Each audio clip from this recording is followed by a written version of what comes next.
Doctor అయి ఉండి మీరు ఇలా చేయటం ఏంటి? ఒక పేషెంట్ బాడీలోనికి వైరస్ ప్రవేశిస్తే డాక్టర్గా దాన్ని ఎలా చంపేస్తానో సమాజం మీదకి వచ్చే వైరస్ని కూడా ఒక పౌరుడిగా అలాగే చంపేస్తాను. పోలీసులు మేమున్నాంగా, యాక్షన్ తీసుకుంటాంగా. పోలీస్ ఎక్కడ? కల్తీ జరిగిందని నిలదీసిన రైతుని అదే కల్తీ మందు నోట్లో పోసి చంపేస్తే నో పోలీస్. కాంట్రాక్టర్లను చంపేసి టెండర్లు పిలిచిన లేడీ ఆఫీసర్ని తీసుకెళ్లి రేప్ చేస్తే నో పోలీస్.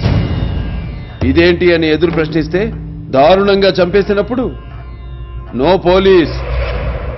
కల్తీ పాలకు 60 మంది పసి ప్రాణాలు గాలిలో కలిసిపోతే అయ్యా ఇది పరిస్థితి అని మొరబెట్టుకున్న ఆ తల్లిదండ్రులను ఓదార్చడానికి నో పోలీస్. పోలీస్ స్టేషన్కి వెళ్లిన పాపానికి 300 మందిని మూర్ఖంగా చంపి బావిలో పాతేస్తే నో పోలీస్. అప్పుడు లేవని నోరు ఆఫ్టర్ ఆల్ ఒక క్రిమినల్ ని చంపితే లేస్తుందే. సార్, వాళ్ళు ఈ ఏరియాలో మీలాగే పెద్ద ఫ్యామిలీ, మీకు తెలియందా? పెద్ద ఫ్యామిలీయా? మాలాగా? వద్దు, ఫ్యామిలీ చరిత్రల గురించి మాట్లాడొద్దు ఎస్పీ. చరిత్ర అంటే మాది. చరిత్ర సృష్టించాలన్నా మేమే, దాన్ని తెరగ రాయాలన్నా మేమే. వాళ్ళంతా బ్లడీ ఫూల్స్, ముర్రత జాతి. నో మోర్ ఆర్గ్యుమెంట్స్ ఎస్పీ గారు. మీ దగ్గర దాయడానికి ఏమీ లేదు. క్లారిటీగా క్లియర్గా చెప్తున్నా, తప్పు చేసిన వాడిని చంపేయడమే. No police. Guns are made of rules but not sword.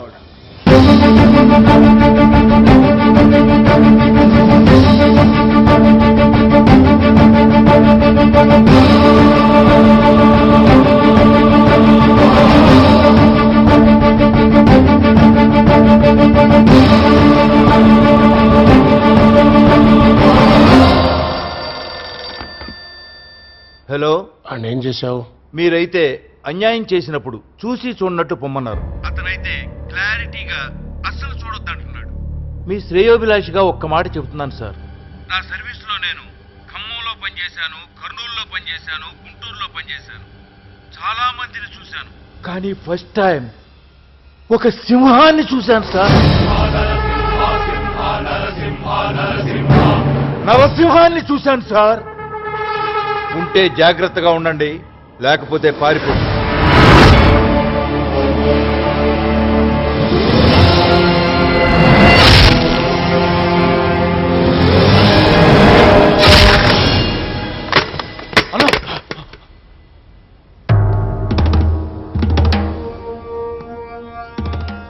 మనం పొడిసినోడికి 4 కుట్లు వేసుకుని కట్లు కట్టుకుని బతికేవాడు నా కొడుకుని చంపటం ఏంటి?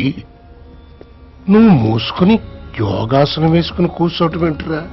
చంపేస్తా, చంపేస్తా నాయనా, చంపేస్తామని.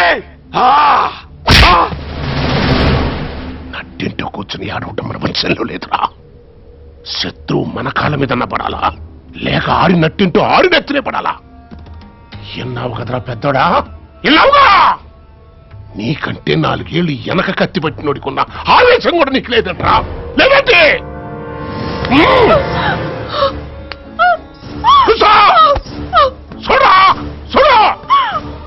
నీలో పౌరుషం పుట్టాలి, ఆడి పెళ్ళానికి కూడా ఇదే గతి పట్టాలి.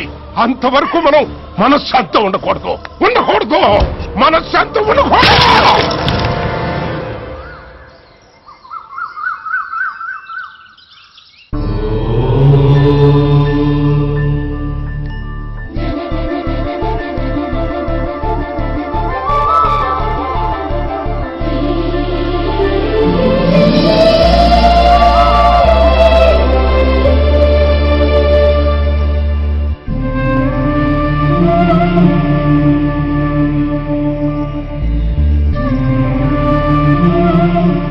ఏం తీసుకుంటారు? Coffee, tea?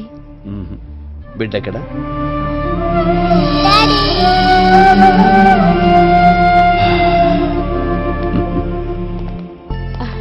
రామ్మా.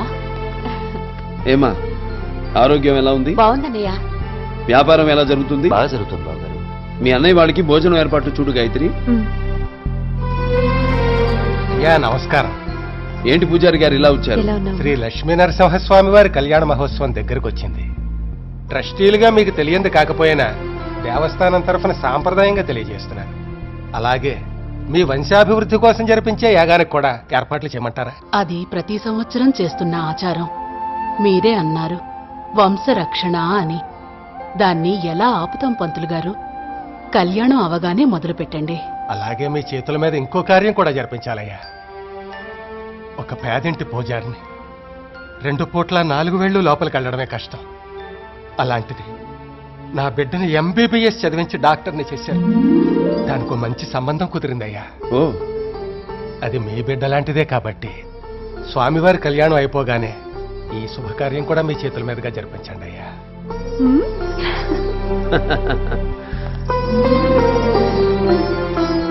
ఆయుష్మాన్ భవ.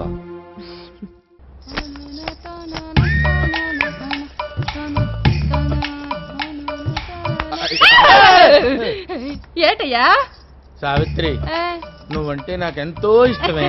అట్నా? ఇప్పుడు అయ్యగారి పక్కన ఉంటుంటావు కదా, ఆసుపత్రిలో ఏం చేస్తుంటా? అయ్యగారు ఆపరేషన్ చేస్తా కుట్లేస్తారు కదా, ఆ మిగిలిపోయిన కుట్టు నేనే చేస్తాను. అయ్యగారు మనుషులు ఏమంటే ఏ సెత్తవేటి? కుట్లు ఏమంటారు కానీ మనుషులు ఎందుకు ఏమంటారే? ఎయ్యమంటే ఏత్తవా నేదా? ఓసే నీ అమ్మ కడుపు మాడా. హింస అంటే అంత ఇష్టమేంటే నీకు? ఏటయ్యా యాడ్ చూసినా నిన్ను ఇష్టపడాలా?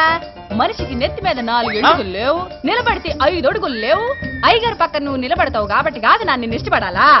అసలు నువ్వు అయ్యగారు పక్కన నిలబడి అయ్యగారు కత్తులు బరిసెలు అందిస్తా ఉంటే అయ్యగారు ఒక్కొక్కరిని వేసేసినారు అనుకో, ఆ రకతం నీ మీద సిమ్మి ఆ రకతంలో నువ్వు తడిసి నడుచుకుంటా వస్తే ఆ నడక, ఆ దర్పం ఏంటి, ఆ టీవీ ఏంటి, ఆ గది కదా నా నిన్ను చూసి ఎట్టుపడి పడిపోవాలా? అది పౌరుషం అంటే. సావిత్రి, ఇది ఊహించడానికి బానే ఉంది కానీ చెయ్యాలంటేనే చెమటలు పెట్టేస్తానే. మగాడివి కదా? అయ్యగారు అటు నుంచి 10 మంది నరకతా ఉంటే ఇటు కనీసం 4 నరకలేవా? నలుగురా? పోనీ ఇద్దరిని. పోనీ ఇద్దరిని ఏమైనా బేరకాలనుకున్నావంటే మనుషులు ఏటైనా సరే నరకాల్సిందే. మరి అందరూ నరుక్కుంటూ పోతే కత్తులు కొట్టళ్ళు ఎవరు అందిస్తారమ్మా? నాకు తెలియదబ్బా. నువ్వు భారతం చదివావా? ఇన్నా. ఏదోట్లే. భారతంలో కృష్ణుడు ఎవరినైనా చంపాడా? చంపలా. నేను అంతే, కృష్ణుడు టైపు. అందించడం, వేయించడం. 4 నరికి తలకాయల సంచులు ఇటుకురా, అప్పుడు చూస్తా. 4 తలకాయల? నా కర్మ. ఏదో సూదులు ఇంజక్షన్లు అందించవచ్చు కదా అని డాక్టర్ గారి దగ్గర చేరితే ఆయనకి గొడ్డళ్ళు కత్తులు అందించాల్సి వస్తుంది. ఏదో గంటకు తగ్గ పొంత దీన్ని కట్టుకుందాం అనుకుంటే ఇదేమో 4 తలకాయలు.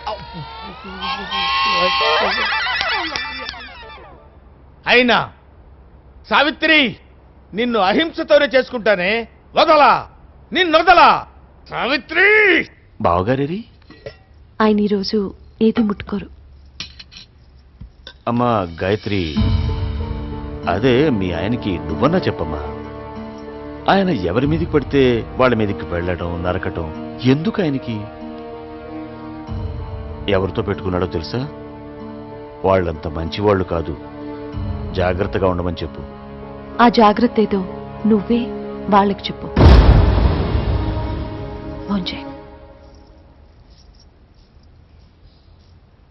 అమ్మా గాయత్రి, నిన్నొక విషయం అడుగుదాం అనుకుంటున్నాను. అడుగుతున్నా? ఏం లేదు, ఇంత కోపంగా ఉండే మా అన్నయ్యతో రాత్రిళ్ళు ఇంత సరదాగా చనువుగా ఎలా ఉంటావా అని. డాక్టర్ గారిలో మీరు చూసింది ఒక షేడే, కానీ ఎన్ని షేడ్స్ ఉన్నాయో తెలుసా?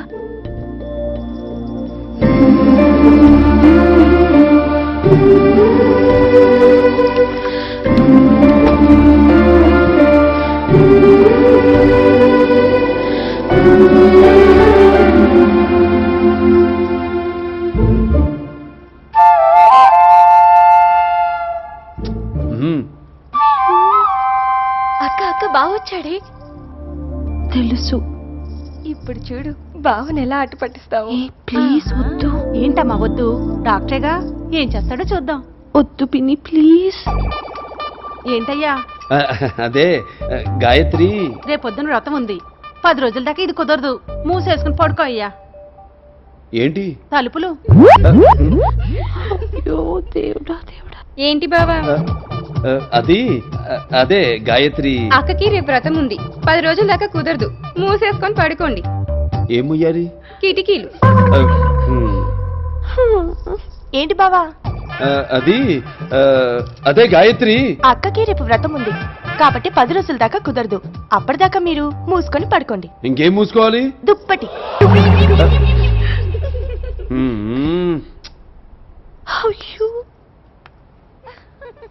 పిన్ని నేను ఎలా అనగానే బామోహం ఇంత అయిపోయింది. అవునమ్మాయి, నేను చెప్పలే, డాక్టర్లు అందరూ అంతే భయపడిపోతారు. బంగారు కొండ మరుమల్లె దండ మనసైన అండా నువ్వేరా కనుపాప నిండా నీ రూపు నిండా నా బ్రతుకు పండా రావేరా శ్వాసించలేను నిన్ను చూడకుండా జీవించలేను నిన్ను చేరకుండా